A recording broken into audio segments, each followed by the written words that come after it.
Сейчас сыграем несложный ритм. Ну, наконец-то. Правая рука играет хай-хет, левая рука играет малый барабан, правая нога играет бочку. А можно я выберу одну конечность и буду в ней развиваться? Нет, барабаны — это командная работа твоего тела.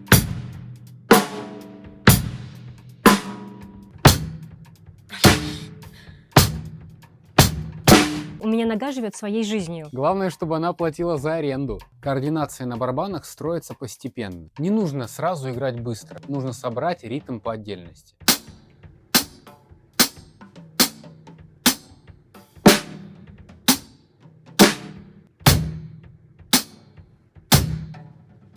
Секрет первого ритма не в скорости, а в постепенности. Сперва одна конечность, потом вторая, потом третья. Попробуйте постучать по столу. Правая рука — ровный пульс. Левая рука только вторую, четвертую доли. Получилось?